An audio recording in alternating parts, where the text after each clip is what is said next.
jujur saja, saya banyak berhutang budi kepada negara ini. Terima kasih karena dulu saya diberikan beasiswa juga oleh negara ini melalui BPDN selama kurang lebih hampir 4 tahun ya. Jadi jadi manajemen diri itu adalah bagaimana suatu kegiatan untuk mengelola diri anak. Jadi mulai bagaimana kita mengatur anak, mulai merencanakannya, bagaimana anak itu biar dia itu terkendali. Fasilitasnya luar biasa, berbasis digital, dan kita dosen-dosennya sudah profesional semuanya ya, semuanya, dan kemudian dosennya juga melayani dengan hati. Nah ini yang penting ya Pak ya, melayani dengan hati, mengajarnya dengan dengan hati itu sangat penting sekali. Oke, assalamualaikum warahmatullahi wabarakatuh. Waalaikumsalam warahmatullahi wabarakatuh. Bersama Cerah, cerdas, edukatif, religius, and humanis. Bersama podcast FKIP UNUSA.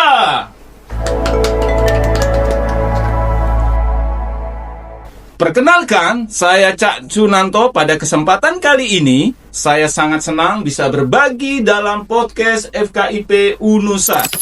Kita akan ngobrol santai, tapi bermakna tentang satu topik yang sangat penting. Nah, kebetulan di bulan Ramadan ini penuh berkah, maka saya mendatangkan narasumber yang keren banget, ahlinya di bidang pendidikan. Ya, temanya adalah Ramadan Smart, belajar manajemen diri anak sejak dini. Nah, keren banget kan? Ini sangat penting karena bisa memberikan edukasi di bulan Ramadan. Beliau adalah Jeng, perkenalkan dulu Bu. Sehat selalu Bu ya? Alhamdulillah sehat. Okay. Baik, perkenalkan saya Nafia. Kebetulan saya dosen di Fakultas Keguruan dan Ilmu Pendidikan Universitas Nahdlatul Ulama Surabaya. Saya mengajar bidang manajemen pendidikan, perencanaan pembelajaran, supervisi pendidikan. Fokus saya emang di manajemen pendidikan. Ngajar di S1 PG PAUD, S1 PBI, kemudian S2 pendidikan dasar, kemudian di PPG. Nah, bidang saya adalah pendidikan dasar sama manajemen pendidikan. Itu. Oke, luar biasa. Plus dulu. Keren banget ya. Narasumber kita ini Bu Nafi ini terkenal dengan, menurut saya itu terkenal orangnya semangat terus. Ya, semangat mau belajar, dan saya juga banyak belajar dengan beliau, terus selalu berkolaborasi. Nah, ngobrol tentang edukasi buat anak bulan Ramadan, pastilah Bu Nafi ini kan sudah punya punya sebuah yayasan yang menampung anak-anak rumahnya Bu ya. Yeah. Nah, bisa diimplementasikan pengalaman itu seperti apa sih Bu di bulan Ramadan ini, selain mendidik buat anak maupun yang anak-anak yang sudah ya orang lain tuh. Gimana Bu ceritanya? Jadi memang karena jiwa saya sama suami saya kebetulan adalah pendidik ya. Jadi panggilan jiwa bagaimana kita bisa berkontribusi untuk negara ini. Karena saya jujur saja, saya banyak berhutang budi kepada negara ini. Terima kasih karena dulu saya diberikan beasiswa juga oleh negara ini melalui BPDN selama kurang lebih hampir 4 tahun ya. Jadi BPDN untuk kuliah S3 itu kan luar biasa. Maka dari itu apa yang bisa saya berikan untuk negara ini? Maka di sini saya bisa mendidik karakter anak-anak. Nah, anak-anak melalui apa? Melalui pendidikan karakternya, melalui kegiatan mengaji Al-Quran, mengaji kitab, sehingga anak-anak kita, karena kita melihatnya kan tidak sekarang ya, nanti 10-20 tahun mereka itu adalah yang meneruskan kita. Nah itu bagaimana generasi nanti bisa cerdas, berakhlak, berbudi luhur, seperti itu harapan kami. Maka dari itu ya, tidak mendidik anak kita saja, pokoknya kita didik anak orang. Yang penting sebenarnya tidak hanya di perumahan saya. Kebetulan di yayasan saya itu juga dari mana-mana, dari perumahan, tidak hanya perumahan, kebetulan kan yayasannya di perumahan The Naila Village ya, di Driorejo. Tapi yang mengaji itu tidak hanya dari situ, tapi ada perumahan Sendriorejo, kemudian ada yang dari desa, dari banyaklah desa Mojosarjo, desa Sumput. Jadi banyak sekali seperti itu. Oke, keren dulu. Aplaus dulu buat Bu Nafi ya. Luar biasa, menjadi inspirasi. Selain beliau seorang ibu dosen, wah kayaknya bagaimana sih yang ngatur waktunya ya? Bisa sebelum subuh udah bangun tuh. Ya, sebenarnya kan saya hanya sebagai, ibaratnya kan saya sebagai pembina ya, kan sudah ada gurunya, jadi saya yang mengelola kan sudah ada yang sebagai kepala sekolahnya ada. Jadi ini makanya pentingnya bagaimana kita mengetahui manajemen itu di sini, manajemen pendidikan. Bagaimana kita bisa mengimplementasikan. Ya, saya hanya sekedar memantau saja, kemudian progresnya seperti apa. Nah, kemudian sudah ada guru-gurunya. Walaupun di situ semua yang ngaji adalah gratis, tidak membayar. Tapi gurunya juga tiap bulan kita kasih bisyarah. Nah, dari bisyarah itu istilahnya adalah ya gaji lah, bayaran, walaupun hanya sedikit ya. Itu ya. Tapi kan ya alhamdulillah kita masih juga memperhatikan guru-gurunya. Tapi untuk santrinya adalah emang gratis seperti itu. Karena tujuan kami adalah biar mereka mau mengaji itu pun sudah luar biasa. Karena apalagi era sekarang ya digital. Nah, ini adalah berawal dari kerisauan saya sama suami melihat anak-anak ketika saya pulang kerja, dia hanya sibuk gadgetnya saja. Dari situ kami terpanggil bahwa wah, ini masa depan anak, ini masa depannya negara ini nanti bagaimana kalau anak-anaknya kayak gini. Nah, maka dari itu kita bikin ngaji itu adalah di malam hari, karena saat itu kita lihat bahwa anak-anak itu kalau sore itu main gadget terus, malam main gadget terus. Jadi kita buat itu adalah untuk minimal dia sudah menghilangkan gadgetnya sejenak. Nah, seperti gitu itu, ya. Oke, aplaus dulu buat Bu Nafia. Ngomong tentang nasionalisme nih yang lagi ngetrennya. Bu Nafi masuk kategori beasiswa. Jangan sampai lupa BPJN. sama negara gitu ya. Jelas itu nomor satu. Waduh, Saya itu lahir di Indonesia, saya cinta Indonesia. Dan saya merasakan dulu saya dibiayai oleh negara ini melalui beasiswa BPDN namanya. Jadi beasiswa BPDN untuk S3 saya. Dari situ saya merasakan saya dapat uang penelitian, saya dapat gratis untuk biaya buku, kemudian biaya pendidikan, kos, semuanya saya dikasih. Terus apa yang bisa kontribusi saya apa untuk negara ini, kan gitu. Maka dari itu, walaupun saya tidak ditagih oleh negara ini, tapi ya saya dengan kesadaran diri saya seperti itu. Jangan sampai nanti pindah negara ya. Negara Madura maksudnya Bu, gak nyinggung yang lainnya. Oke Bu ya. Mengapa Ramadan itu menjadi momentum strategi Bu untuk melatih? Ibu ini kan kita lihat ahlinya memang di manajemen. Nah, ini kan bisa diimplementasikan ke dunia anak ya Bu ya. Gimana biar nanti para pemirsa ini bisa menjadi ternyata untuk di bulan Ramadan tuh gini loh strateginya gitu. Gimana Bu yang kenapa kok di bulan Ramadan ini sangat bagus untuk melatih anak, memanajemen diri anak. Sebelumnya bagaimana sih manajemen itu apa sih? Jadi manajemen diri itu adalah bagaimana suatu kegiatan untuk mengelola diri anak. Jadi mulai bagaimana kita mengatur anak, mulai merencanakannya, bagaimana anak itu biar dia itu terkendali. Nanti hasilnya adalah bagaimana bisa terkendali, bagaimana dia bisa menahan diri juga, kan seperti itu. Itu kan yang penting. Nah, Ramadan itu kan memang karena semua orang umat Islam itu kan wajib di bulan puasa kan ya, puasa di bulan Ramadan. Nah, ketika anak-anak, kita harus melatih anak sejak dini. Bagaimana anak sejak dini itu dia dilatih, mungkin dari usia dini itu adalah minimal dia tahu apa itu puasa itu apa sih. Nah, puasa itu apa, walaupun di awal mungkin dia susah ya, mungkin setengah hari dulu, mungkin ketika anak TK, PAUD seperti itu kan ya, tapi minimal dia sudah belajar untuk menahan diri, menahan keinginannya, untuk kemudian bagaimana dia juga memiliki sifat empati, melihat ternyata seperti ini ya, ketika saya nggak makan itu kayak gini. Coba bayangkan orang yang di pinggir jalan yang dia tidak bisa makan, berarti selama ini kita sangat bersyukur sekali kita sudah diberikan rezeki sehingga kita bisa makan. Nah, itu adalah bagaimana kita bisa mengajarkan anak, melatih anak, strateginya seperti itu. Bagaimana nanti kita bisa mengajarkan anak untuk bagaimana bertanggung jawab juga, disiplin juga. Tanggung jawabnya seperti apa, disiplinnya seperti apa? Disiplin untuk beribadah. Nah, otomatis kan dalam ajaran Islam ketika bulan puasa akan dilipat gandakan kan seperti itu. Sehingga disiplin melakukan sholat 5 waktu. Apalagi biasanya di sekolah itu kan ada namanya buku ya, buku Ramadan. Nah, itu kan yang dipantau kan seperti itu. Sehingga anak apa? Dia awalnya emang terpaksa, tapi lama-lama dia akan terbiasa. Maka dari itu sangat bagus sekali ketika di bulan Ramadan ini adalah bagaimana kita bisa melatih diri anak untuk manajemen dirinya, mengelola dirinya, mengatur dirinya agar nantinya disiplin, kemudian dia juga memiliki empati, kemudian dia nanti juga bisa lebih baik lagi akhlaknya, kan seperti itu. Iya, oke. Plus dulu buat Bu Novi banget ya. Jadi sangat mendalam sekali para pemirsa sekalian tentang tadi kebermaknaan yang membuat anak nanti edukasinya menjadi kebiasaan ya Bu ya. Di masa depannya nanti dia akan menjadi terbiasa. Oke Bu, yang ngomong tentang karakter ini Bu, bagaimana sih strategi konkret yang bisa dilakukan ya misalnya guru atau orang tua ya tadi kan udah untuk membiasakan anak untuk mengatur waktu nih, menahan diri tadi dan seterusnya.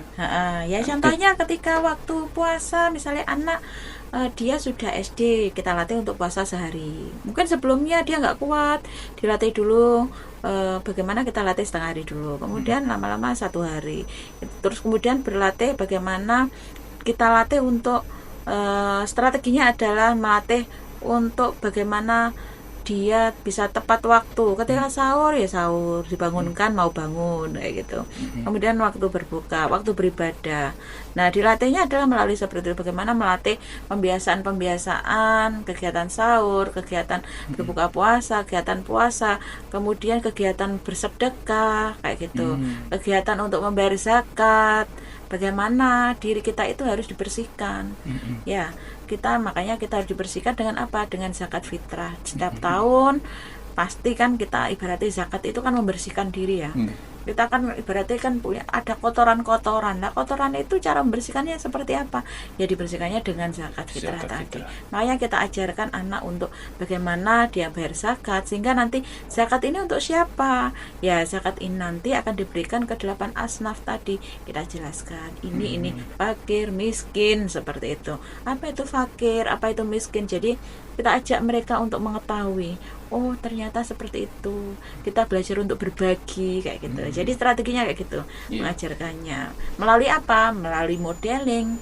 Kan anak kan cenderung untuk meniru ya. Jadi dengan orang tuanya yang selalu, wah kita mau ngasih takjil kayak gitu ya, mau ngasih takjil, bersedekah kayak gitu, otomatis anak akan teringat terus, oh dulu ibuku itu kalau Ramadan selalu memberikan takjil, memberikan orang, memberikan ini. Nah, itu adalah bagaimana melalui teladan tadi, menyontoh imitasi tadi kayak gitu.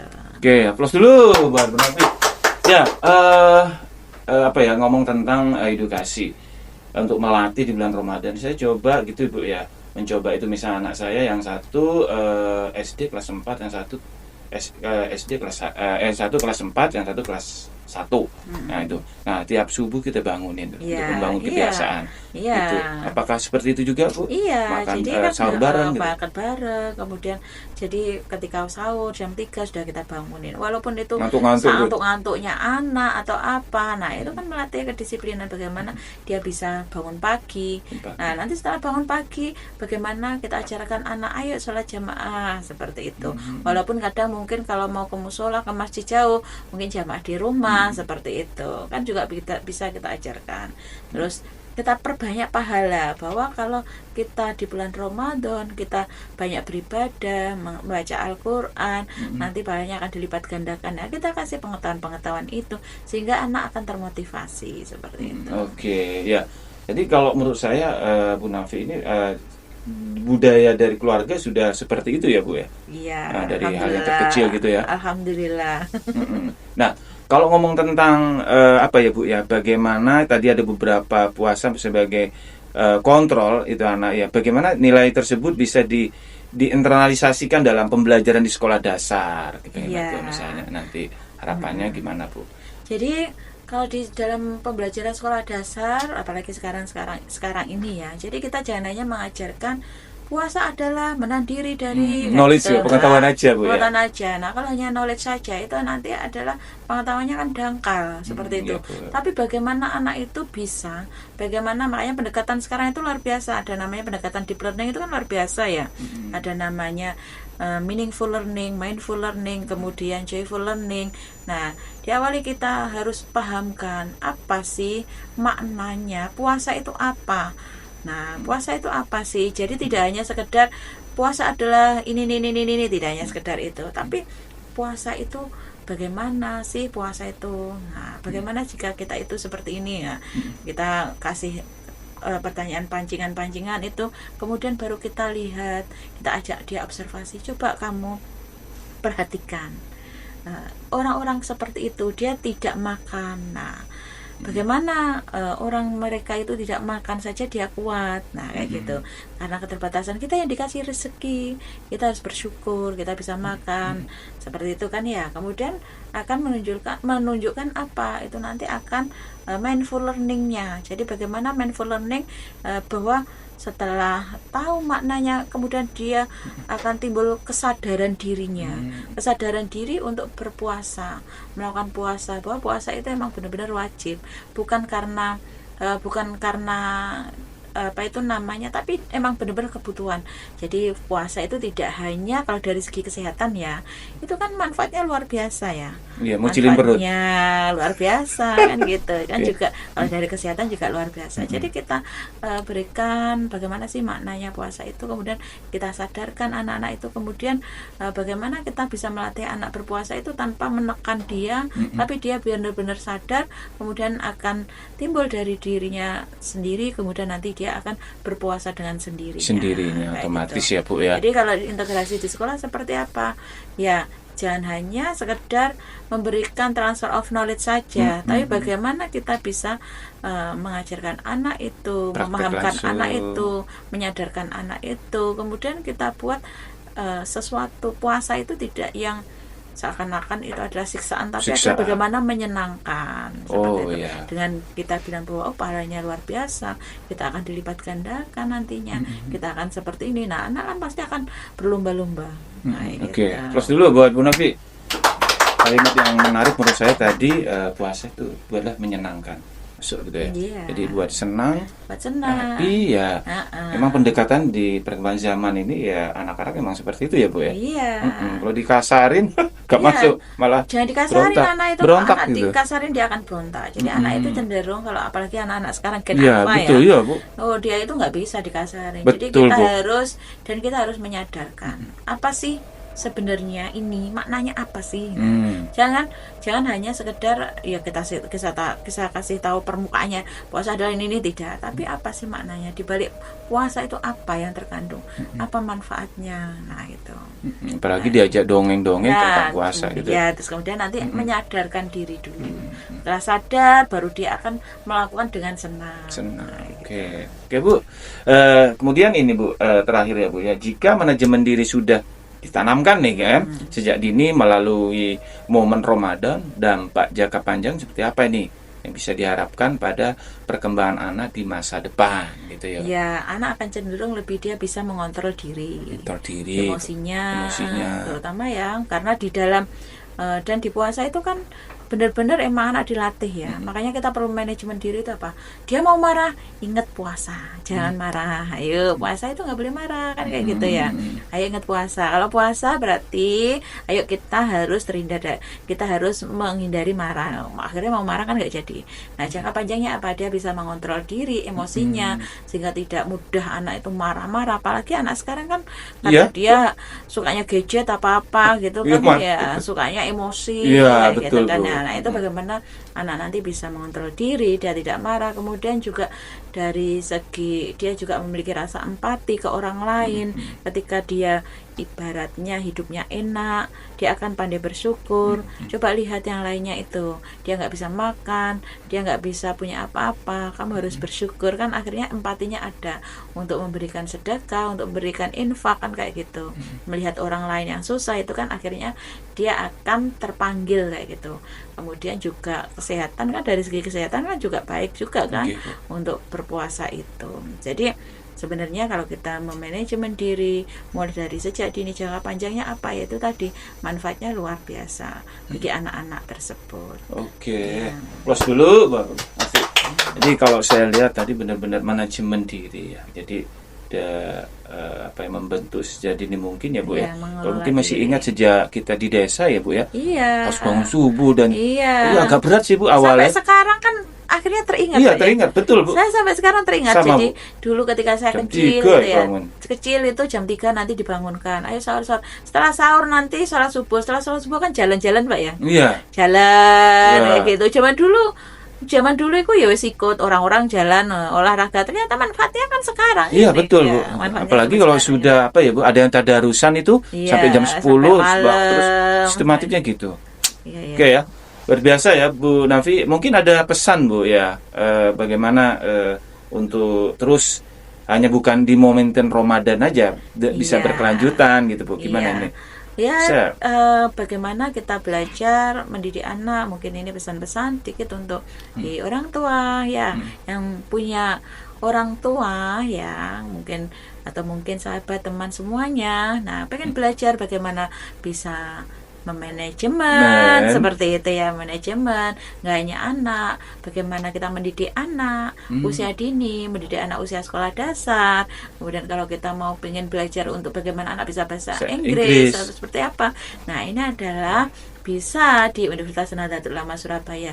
Kebetulan di Universitas Nahdlatul Ulama Surabaya ini Pak ada prodi S1 PG PAUD. Nah ini cocok ini kalau di situ ada materi-materi tentang anak semuanya kan ada ya. Betul. Tentang anak itu kan ada semuanya ya, untuk pendidik, untuk guru. Kalau mau belajar, mau pengen kuliah di UNUSA S1 PG PAUD ada program RPL sama ada program yang reguler seperti itu. Itu yang Kemudian, apa itu? S2 ya? ya, kemudian ada S2. juga di S1 PGSD. Nah, itu silakan, ada program RPL juga, ada program yang reguler juga di S1 PGSD. Kemudian ada S1 Pendidikan Bahasa Inggris di sini, kemudian ada S2 Pendidikan Dasar. Bagi guru-guru yang sudah ngajar atau mungkin ada adik-adik yang mungkin baru lulus S1 bisa gabung di S2 Dikdas Pendidikan Dasar Universitas Nahdlatul Ulama Surabaya.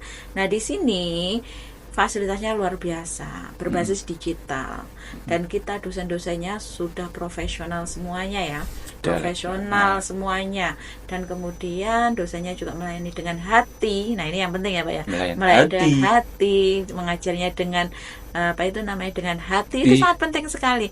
Sehingga apa? Sehingga saya rasa dengan gabung di Universitas Nahdlatul Ulama Surabaya, silahkan nanti akan bisa mendapatkan ilmu-ilmu terkait dengan bagaimana kita mengajar ya bagi calon guru PAUD, guru SD yang kemudian bahasa Inggris. Nah, itu di Universitas Nahdlatul Ulama Surabaya. Oke, close dulu buat Bu Nafi. Terima kasih ya. Ya. Teman-teman para pemirsa sekalian yang ada di Nusantara maupun go internasional ya. Jadi jangan lupa dong kalau ingin sesuatu yang berbeda, silakan bergabung di UNUSA, Universitas Nahdlatul Ulama Surabaya, terutama di FKIP UNUSA. Ingat itu ya. Ya, FKIP UNUSA. Dan gitu ya. 80% sudah terakreditasi unggul.